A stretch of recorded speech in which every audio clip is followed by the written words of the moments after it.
നിലാവസ്തമിച്ചിരുന്നില്ല. 5 മണി കഴിഞ്ഞെങ്കിലും ഉഷവെളിച്ചം കടന്നുവന്നിട്ടില്ല. പത്മാവതിയമ്മ എഴുന്നേറ്റ് അടുക്കളയിൽ പോയി കട്ടൻ കാപ്പി ഉണ്ടാക്കി ഭർത്താവിനെ വിളിച്ചു ഉണർത്തിക്കൊടുത്തു. വിളക്ക് വെച്ചു. ഇഷ്ടദേവനായ ഗുരുവായൂരപ്പനെ തൊഴുത ശേഷം പശുവിനെ കറക്കാൻ പോയി. കല്യാണ നിശ്ചയത്തിന് 20 കുറയാതെ ആളുകൾ ഉണ്ടാകുമെന്നാണ് ശങ്കരൻ നായർ പറഞ്ഞിരിക്കുന്നത്. പുറം പണിക്കാരി കുഞ്ഞുദേയിയെയും ചിരിതമ്മയെയും വീട്ടുപണിക്ക് വിളിച്ചിട്ടുണ്ട്. അവർ വരുമ്പോഴേക്കും കഴുകുവാനുള്ള പാത്രങ്ങളെല്ലാം മുറ്റത്ത് വെക്കാൻ പത്മാവതിയമ്മ മറന്നില്ല. കഴിഞ്ഞ ധനുമാസത്തിൽ മോഹിച്ചു വാങ്ങിയ പിച്ചളച്ചെമ്പുമക്കൂട്ടത്തിൽ ഉണ്ടായിരുന്നു. ഇതുവരെ അതിന്റെ ആവശ്യം വന്നിട്ടില്ല. ഇന്ന് ഏതായാലും അതിൽ തന്നെ ചോറ് വയ്ക്കാനായി. പുള്ളിപ്പശുവിന്റെ അകിടിൽ കുട്ടിക്ക് കുടിക്കാനായി ധാരാളം പാൽ വയ്ക്കുക പതിവാണ്. എന്നാൽ ഇന്ന് ആ പതിവ് തെറ്റിച്ചു പത്മാവതിയമ്മ മുഴുവൻ കറന്നെടുക്കുന്നതിൽ പുള്ളിപ്പശു അമർഷം രേഖപ്പെടുത്തി പുന്നാര വാക്കുകൾ പറഞ്ഞു. അവർ തലോടിയപ്പോൾ അവളും പരിമള കൊച്ചിന്റെ കല്യാണ നിശ്ചയത്തിന് ഇനി പാല് തികയായ വേണ്ട എന്ന മട്ടിൽ സഹകരിച്ചു.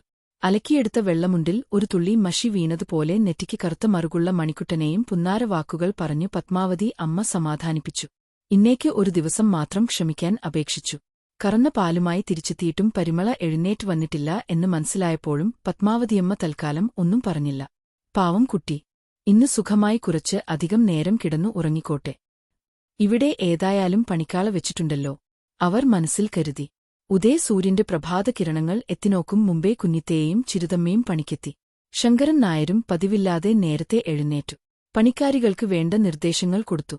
എന്തെല്ലാം കഷ്ണങ്ങളാണ് മുറിക്കേണ്ടത് എന്നും ഏതേതു പാത്രങ്ങളിലാണ് വെക്കേണ്ടത് എന്നും പറഞ്ഞു കൊടുത്തു നിൽക്കുമ്പോൾ രാജൻ സുസ്മേരവദനായി കയറിവന്നു. അമ്മാവാ, ഞാൻ എന്തെങ്കിലും സഹായിക്കണോ? അതിനുവേണ്ടിയാണ് നേരത്തെ തന്നെ ഞാൻ വന്നത്. അമ്മാവന്റെ സ്നേഹം മുഴുവൻ കൈപ്പറ്റിയാലേ പരിമളയെ വേഗത്തിൽ ഇണക്കിയെടുക്കുവാൻ സാധിക്കുകയുള്ളൂ എന്ന് ബോധമുള്ള രാജൻ മുണ്ടു മടക്കിക്കുത്തി ഷർട്ടിന്റെ കൈകൾ മടക്കിവെച്ച് തയ്യാറായി നിന്നു. ശങ്കരൻ നായർ സന്തോഷ് സൂചകമായി ഒന്നും മന്ദഹസിച്ചതേ ഉള്ളൂ. പരിമള ഇനിയും എഴുന്നേറ്റിട്ടില്ലല്ലോ. പെൺകുട്ടികൾ എത്ര നേരമാ ഇങ്ങനെ ഉറങ്ങുന്നത്? സൂര്യനുദിക്കും മുമ്പേ എഴുന്നേറ്റാലേ വീട്ടിൽ ഐശ്വര്യം ഉണ്ടാവുകയുള്ളൂ. അടുക്കളയിൽ തിരക്കിട്ട് ജോലി ചെയ്യുന്ന പത്മാവതിയമ്മ കേൾക്കാനായി ശങ്കരൻ നായർ വിളിച്ചു പറഞ്ഞു.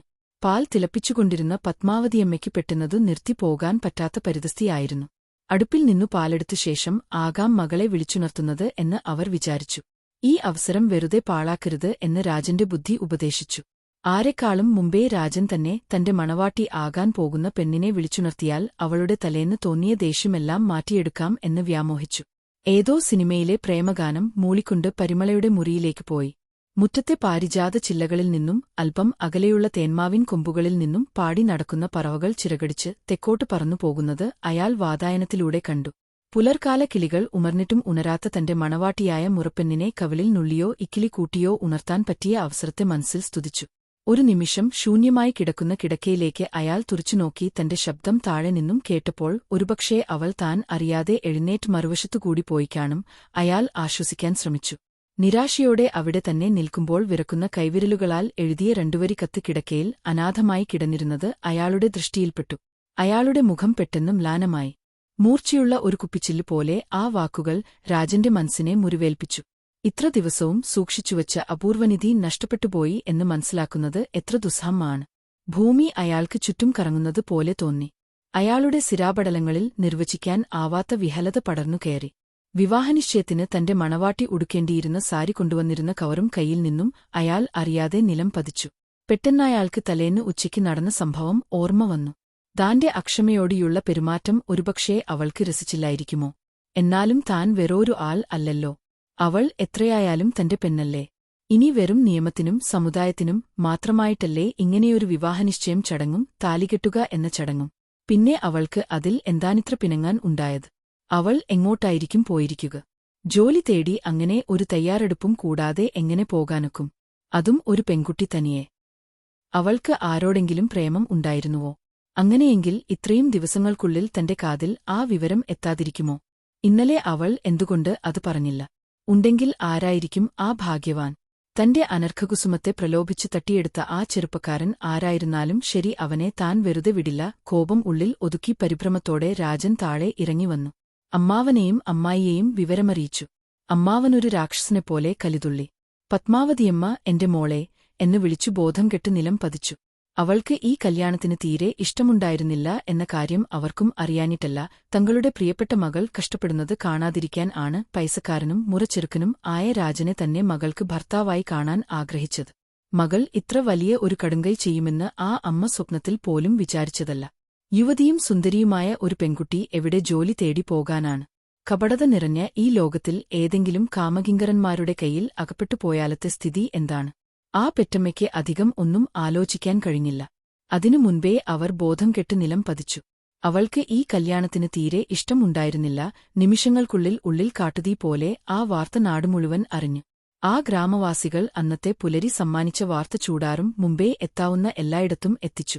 അവർ കേട്ടവർ മൂക്കത്ത് വിരൽ വെച്ചു. ഓരോരുത്തരും അവരവരുടെ ഭാവനക്കനുസരിച്ച് ആ വാർത്തയ്ക്ക് നിറവും മണവും നൽകി. ആനന്ദസാഗരമാകേണ്ടുന്ന ആ കൊച്ചുവീട് ഏതാണ്ട് 10 മണി ആയപ്പോഴേക്കും ഒരു മരണവീട് പോലെയായി. സ്ത്രീ പുരുഷ ഭേദമന്യേ ആളുകൾ വിവരമറിഞ്ഞ് ഓടിയെത്തി. ചിലർ പത്മാവതിയമ്മയെ ആശ്വസിപ്പിക്കുമ്പോൾ മറ്റു ചിലർ രാജന്റെ കൂട്ടത്തിൽ പകരം വീട്ടാൻ തക്കം നോക്കണമെന്ന് ആക്രോശിച്ചു. ഇനിയും ചിലർ ശങ്കരൻ നായരുടെ പക്ഷം ചേർന്നു. അത്രയ്ക്ക് അഹങ്കാരം ഉള്ള പെണ്ണ് ഇനി തന്റെ മകൾ അല്ല എന്ന് ചോദിച്ചവരോട് എല്ലാം അയാൾ വിളിച്ചു പറഞ്ഞു. തന്റെ മുഖത്ത് കരിവാരി തേച്ച മകൾ ഇനിയൊരിക്കലും ഈ പടി കടക്കരുത് എന്ന് അദ്ദേഹം ആരോടുന്നില്ലാതെ പുലമ്പി. ആ ദിവസം എങ്ങനെയൊക്കെ കഴിഞ്ഞുവെങ്കിലും അടുത്ത ദിവസം ദൂരെയുള്ള ബന്ധുക്കൾക്കും പരിചയക്കാർക്കും വിവരം അറിയാനായി കത്തുകൾ ഇട്ടു. അവരുടെ ആരുടെയെങ്കിലും വീട്ടിൽ പരിമള എത്തിച്ചേർന്നിട്ടുണ്ടായിരിക്കും എന്നായിരുന്നു അദ്ദേഹത്തിന്റെ പൂർണ്ണ വിശ്വാസം. എല്ലാം അറിയുന്ന മല്ലിക മാത്രം ആരോടും ഒന്നും പറഞ്ഞില്ല. അമ്മയോടും അച്ഛനോടും മാത്രം വിവരം പറയുകയും ക്ഷമിക്കുവാൻ അപേക്ഷിക്കുകയും ചെയ്തു. വിവരം അറിയുമ്പോൾ അച്ഛനും അമ്മയും ചേട്ടന്റെ സാഹസകൃത്യത്തിന് കൂട്ടുനിൽക്കില്ല എന്ന് ഭയന്നാണ് ചേട്ടൻ പറയാതിരുന്നത്. പിന്നെ രാവിലെ എന്നോട് പറയാനും ഏൽപ്പിച്ചിരുന്നു. അവൾ ഗൽഗതത്തോടെ അമ്മയോട് പറഞ്ഞു.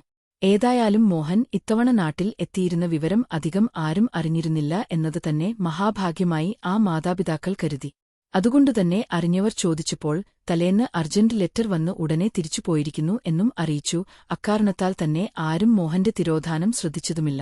മക്കളെ ശാസിക്കുകയോ ശിക്ഷിക്കുകയോ ചെയ്യുന്നത് പാവമാണെന്ന് വിചാരിച്ചിരുന്ന മോഹന്റെ മാതാപിതാക്കൾ മകനോട് ക്ഷമിക്കുകയും അവരുടെ ഭാവിക്കുവേണ്ടി പ്രാർത്ഥിക്കുകയും ചെയ്തു. മോളെ, നിന്നോട് പരിമള എന്തെങ്കിലും പറയുകയുണ്ടായോ? പിറ്റേ ദിവസം കരഞ്ഞു വീർത്ത കണ്ണുകളോടെ പത്മാവതി അമ്മ മല്ലികയെ വിളിപ്പിച്ച് അന്വേഷിച്ചു. അവൾക്ക് കല്യാണം ഇഷ്ടമില്ലെന്ന് എന്നോട് പറഞ്ഞിരുന്നു. വേറെ ഒന്നും പറഞ്ഞില്ലേ? പെട്ടെന്ന് എന്തു പറയണം എന്ന് അറിയാതെ മല്ലിക കുഴങ്ങി. അല്പനേരത്തെ മൗനത്തിനുശേഷം അവൾ പറഞ്ഞു. എവിടെയെങ്കിലും ഒരു ജോലി കിട്ടിയിരുന്നെങ്കിൽ ഈ കല്യാണത്തിൽ നിന്നും രക്ഷപ്പെടാമായിരുന്നു എന്നും പറഞ്ഞിരുന്നു. വീണ്ടും മൗനം. എപ്പോഴാണിത് അവൾ പറഞ്ഞത്? പത്മാവതി അമ്മ ആകാംക്ഷയോടെ ചോദിച്ചു. ഇന്നലെ, അല്ല മിനിഞ്ഞാന്ന്. അവൾ അല്പം ആലോചിച്ചു മറുപടി നൽകി. അപ്പോൾ നീ എന്തു പറഞ്ഞു അവളോട്? വീണ്ടും പത്മാവതിയമ്മ ചോദ്യങ്ങളെക്കൊണ്ട് അവളെ വീർപ്പുമുട്ടിച്ചു. പെട്ടെന്ന് അവൾ ഉത്തരം നൽകി. ഞാനെന്തു പറയാനാ? ഒന്നും മിണ്ടാതെ അവരുടെ ദുഃഖത്തിൽ പങ്കുചേർന്നു. പിന്നീട് പത്മാവതി അമ്മ ഒന്നും ചോദിച്ചില്ല. കുറച്ചു ധൈര്യം അവലംബിച്ചുകൊണ്ട് മല്ലിക ചോദിച്ചു. പരിമളക്കിഷ്ടമില്ലെങ്കിൽ പിന്നെ ഈ കല്യാണം നിശ്ചയിക്കരുതായിരുന്നു. അതിനും പത്മാവതി അമ്മ ഒന്നും പറഞ്ഞില്ല. മകളെ കാണാത്തതിൽ ആ അമ്മയുടെ മനസ്സ് വെന്തു നീറുകയായിരുന്നു. 2 ദിവസത്തിനുശേഷം അവർക്കൊരു കത്ത് വന്നു. വല്ലപ്പോഴും മാത്രമേ പോസ്റ്റ്മാൻ ആ വീട്ടിൽ പോകേണ്ടതുള്ളൂ. രാജൻ ദുബായിൽ നിന്നും അയച്ചിരുന്ന കത്തുകൾ വരുമ്പോൾ മാത്രം, അല്ലെങ്കിൽ ശങ്കരൻ നായർക്ക് പറയത്തക്ക കത്തുകൾ ഒന്നും വരാനില്ല. പോസ്റ്റ്മാനെ കണ്ടപ്പോൾ എല്ലാവരുടെയും ശ്രദ്ധ അങ്ങോട്ട് തിരിഞ്ഞു. അയാളുടെ കൈയിൽ നിന്നും ഇൻലാൻഡ് ലെറ്റർ വാങ്ങുമ്പോൾ ശങ്കരൻ നായരുടെ കൈ വിറച്ചിരുന്നു. പ്രിയപ്പെട്ട അച്ഛനും അമ്മയ്ക്കും, ഞാനിവിടെ തൃശൂരിൽ സുഖമായി കഴിയുന്നു. എന്നെയോർത്ത് ആരും വിഷമിക്കേണ്ട. കുറച്ചു ദിവസങ്ങൾക്കുശേഷം ഞാൻ വീണ്ടും കത്തെഴുതാം. രഘുമോനെ, ഈ ചേച്ചിയോട് നീ പിണങ്ങരുത്. അമ്മയും അച്ഛനും എന്റെ അവിവേകത്തിൽ ക്ഷമിക്കുവാൻ അപേക്ഷിക്കുന്നു. സ്വന്തം മകൾ പരിമള. ആ കത്ത് വായിച്ച ശേഷം ശങ്കരൻ നായർ പിച്ചു ചിന്തിക്കളഞ്ഞു. സ്വന്തം മകളാണത്രേ. മകൾ. ആ വിചാരം ഉണ്ടായിരുന്നെങ്കിൽ മാതാപിതാക്കളെ കണ്ണുനീർ കുടിപ്പിക്കുകയും മുഖത്ത് കരിവാരി തേക്കുകയും ചെയ്യുമായിരുന്നുവോ? ഇനി എനിക്ക് അങ്ങനെ ഒരു മകളില്ല. പല്ല് കടിച്ചുകൊണ്ട് അദ്ദേഹം കൈകൾ കൂട്ടിത്തിരുമ്മി. ഭയവിഹലയായ പത്മാവതി അമ്മയ്ക്ക് ഭർത്താവിനോട് ഒന്നും ചോദിക്കാൻ സാധിച്ചില്ല. വായ് പൊത്തി നിശബ്ദം കരയുവാനേ ആ സ്വാതിക്ക് കഴിഞ്ഞുള്ളൂ.